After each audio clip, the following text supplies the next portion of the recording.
Hi friends, നിങ്ങൾക്കെല്ലാവർക്കും നയനാസ് ഓൺലൈനിലേക്ക് ഹാർദമായ സ്വാഗതം. ഇന്ന് ഞാൻ ഡിസ്കസ് ചെയ്യാൻ പോകുന്നത് +2 എക്കണോമിക്സിലെ രണ്ടാമത്തെ പാഠഭാഗമായ the theory of consumer behaviour എന്നതിനെ ആസ്പദമാക്കിയാണ്.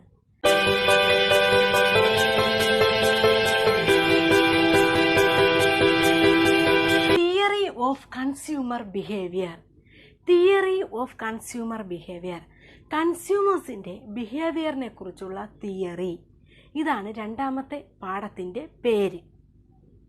ഇതിൽ ആദ്യം നമുക്ക് നോക്കേണ്ടത് ഹൂ ഈസ് കൺസ്യൂമർ, ആരാണ് കൺസ്യൂമർ, വാട്ട് ഈസ് കൺസംഷൻ, എന്താണ് ഉപഭോഗം. ഹൂ ഈസ് കൺസ്യൂമർ, ആരാണ് ഉപഭോക്താക്കൾ. നാം എല്ലാവരും ഉപഭോക്താക്കളാണ്.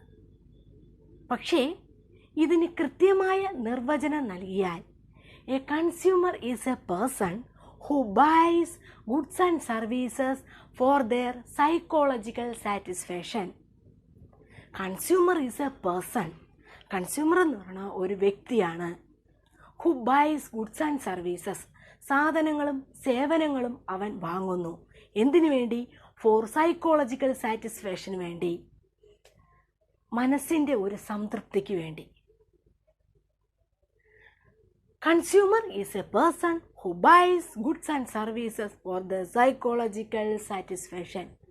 What is consumption? എന്താണ് ഉപഭോഗം? It is A psychological process. ഇതൊരു സൈക്കോളജിക്കൽ പ്രോസസ്സാണ്. It's A one satisfying the power of the commodity. നമുക്ക് സാധനങ്ങൾ വാങ്ങാനും അത് ഉപയോഗിക്കാനും കൃത്യമായി ഉപഭോഗം നടത്താനും നമുക്ക് എന്താണ് അർഹതയുണ്ട്, അവകാശമുണ്ട്. കൺസ്യൂമർ പ്രൊട്ടക്ഷൻ ആക്റ്റൊക്കെ ഈ സമയം ഗവൺമെൻറ് പാസ്സാക്കിയിട്ടുണ്ട്. പിന്നെ അതുപോലെ തന്നെ വാട്ട് ഈസ് കൺസ്യൂമേഴ്സ് ഇക്വിലിബ്രിയം, കൺസ്യൂമറിൻ്റെ സന്തുലിതാവസ്ഥ എന്ന പദം കൊണ്ട് എന്താണ് അർത്ഥമാക്കുന്നത്. വാട്ട് ഈസ് ഇക്വിലിബ്രിയം, എന്താണ് സന്തുലിതാവസ്ഥ. Equilibrium is A position from which there is no tendency to move. It's a position, no tendency to move. ഒരു ടെൻഡൻസിക്കും മൂവ് ചെയ്യാൻ പറ്റാത്ത എന്താണ്, ഇറ്റ് ഈസ് എ പൊസിഷൻ. ഇതൊരു പൊസിഷനാണ്. when the demand curve and supply curve also intersect, the point is called equilibrium. ഇതാണ് equilibrium point എന്ന പദം കൊണ്ട് അർത്ഥമാക്കുന്നത്. Equilibrium, consumers equilibrium. എന്താണ് കൺസ്യൂമേഴ്സ് ഇക്വിലിബ്രിയം? അത് നമുക്ക് നോക്കാം. To be in equilibrium when he derives the maximum possible satisfaction from his given expenditure. നമുക്ക് നൽകിയിരിക്കുന്ന വിഭവങ്ങൾ അല്ലെങ്കിൽ എക്സ്പെൻഡിച്ചർ അല്ല മാക്സിമം സാധനങ്ങൾ നമ്മൾ എന്ത് ചെയ്യുക, വാങ്ങുക. അതിലൂടെ നമ്മൾ കണ്ടെത്തുന്ന സാറ്റിസ്ഫാക്ഷൻ. ഇതാണ് കൺസ്യൂമർ ഇക്വിലിബ്രിയം എന്ന പദം കൊണ്ട് അർത്ഥമാക്കുന്നത്. What is consumer behaviour? What do you mean by consumer behaviour? Consumer behaviour എന്ന പദം കൊണ്ട് എന്താണ് അർത്ഥമാക്കുന്നത്?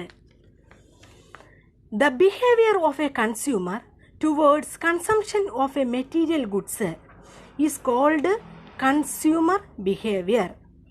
മെറ്റീരിയൽ ഗുഡ്സ് ഉപയോഗിച്ചുകൊണ്ട് കൺസംഷൻ നടത്തുന്നു. അതിനെയാണ് കൺസ്യൂമർ ബിഹേവിയർ എന്ന പദം കൊണ്ട് അർത്ഥമാക്കുന്നത്. കൂടുതലായിട്ട് മെറ്റീരിയൽ ഗുഡ്സ് നാം എന്ത് ചെയ്യുന്നു, യൂസ് ചെയ്യുന്നു, ഉപയോഗിക്കുന്നു. ഇതിനെയാണ് കൺസ്യൂമർ ബിഹേവിയർ എന്ന പദം കൊണ്ട് അർത്ഥമാക്കുന്നത്. കൺസ്യൂമേഴ്സ് ഇക്വിലിബ്രിയം നോക്കി, കൺസ്യൂമർ ബിഹേവിയർ നോക്കി. അടുത്ത് what is utility? What is utility? The term utility means one satisfying the power of the commodity. മനുഷ്യൻ്റെ ആവശ്യങ്ങൾ നിറവേറുന്നതിന് വേണ്ടി അല്ലെങ്കിൽ നിറവേറ്റുന്നതിന് വേണ്ടി ഉള്ള സാധനങ്ങൾ എന്ത് ചെയ്യുന്നു, നമ്മൾ വാങ്ങുന്നു. അതിലൂടെ നമുക്ക് കിട്ടുന്ന സാറ്റിസ്ഫാക്ഷൻ, മാക്സിമം സാറ്റിസ്ഫാക്ഷൻ നമുക്ക് കിട്ടുന്നു അതിലൂടെ. ഫോർ എക്സാമ്പിൾ, നമ്മൾ എന്ത് ചെയ്യുന്നു, മാർക്കറ്റിൽ പോകുന്നു. മാർക്കറ്റിൽ പോകുമ്പോൾ നമുക്ക് സ്വാദിഷ്ടമായ ഒരു എന്ന് വെച്ചാൽ മാങ്ങ ഇരിക്കുന്നു എന്ന് വിചാരിക്കുക. ഇഷ്ടംപോലെ മാങ്ങ ഇരിക്കുന്നു. അപ്പോൾ നമ്മൾ വിചാരിക്കുന്നു അതിൽ നിന്ന് 1 കിലോ നമ്മൾ വാങ്ങി. ഭയങ്കര ഇഷ്ടപ്പെട്ട് നിൽക്കുകയാണ് മാങ്ങ കഴിക്കാൻ വേണ്ടി. അതിൽ നിന്ന് ഒരു മാങ്ങ എടുത്തു, നാം കഴിച്ചു. എന്തൊരു രുചി! അപ്പോഴെന്താണ്? സാറ്റിസ്ഫാക്ഷൻ കൂടി. അടുത്ത് വീണ്ടും ഒരു മാങ്ങ എടുത്തു, വീണ്ടും കഴിച്ചു, എങ്കിലും സാറ്റിസ്ഫാക്ഷൻ ഉണ്ട്. അടുത്ത് വീണ്ടും ഒരു മാങ്ങ എടുത്തു, അതും കഴിച്ചു, സാറ്റിസ്ഫാക്ഷൻ അല്പം കുറഞ്ഞു. വീണ്ടും ഒരു മാങ്ങ എടുത്തു, അത് കഴിച്ചു, സാറ്റിസ്ഫാക്ഷൻ അല്പം കൂടാൻ കുറഞ്ഞു. 0-ലെത്തി നിൽക്കുന്നു. 0 or negative. This situation is called marginal utility. It's the addition to the total utility. Okay? There are two types of utility. They are total utility and marginal utility. These two types of these utilities also concentrated the law of diminishing marginal utility. The law of diminishing marginal utility. What is total utility? Total utility എന്ന പദം കൊണ്ട് എന്താണ് അർത്ഥമാക്കുന്നത്? The total satisfaction a consumer obtains from consuming a given amount of a particular good is called total utility. നമുക്ക് തന്നിരിക്കുന്ന വിഭവങ്ങൾ, ആ വിഭവങ്ങളിൽ നിന്ന് ടോട്ടലായിട്ട് മൊത്തത്തിൽ നമുക്ക് കിട്ടുന്ന, അല്ലെങ്കിൽ മാക്സിമത്തിൽ നമുക്ക് കിട്ടുന്ന യൂട്ടിലിറ്റിയാണ് total utility. Total utility is otherwise called aggregate utility. അടുത്ത്, what is marginal utility? Marginal utility is the addition to the total utility. നമുക്ക് എങ്കിലും ഒരു നിർവചനം അതിനുണ്ട്. എന്താണ് marginal utility? Marginal utility means utility from the last unit consumed. The addition of all marginal utility is called total utility. എന്താണ്? Last unit consume ചെയ്യുന്നു എന്നതിനെ ഉദ്ദേശിച്ചാണ് എന്താണ് ഏത് പദം അർത്ഥമാക്കുന്നത്? Marginal utility is the addition to the total utility. What do you mean by law of diminishing marginal utility?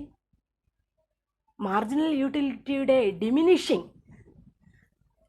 ഡിമിനിഷിങ്ങുമായിട്ട് ബന്ധപ്പെട്ട law എന്താണ് പറയുന്നത്?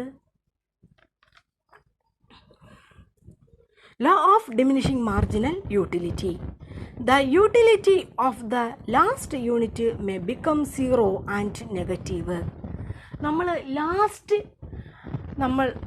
അല്ലെങ്കിൽ കൺസ്യൂം ചെയ്യുന്നത് 0യോ നെഗറ്റീവോ ആയിരിക്കും. It is a psychological law of consumption.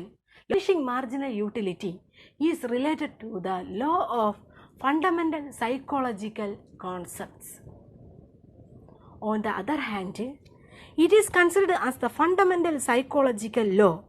After consuming a certain amount of a good or service, the marginal utility from it diminishes as more and more consumed.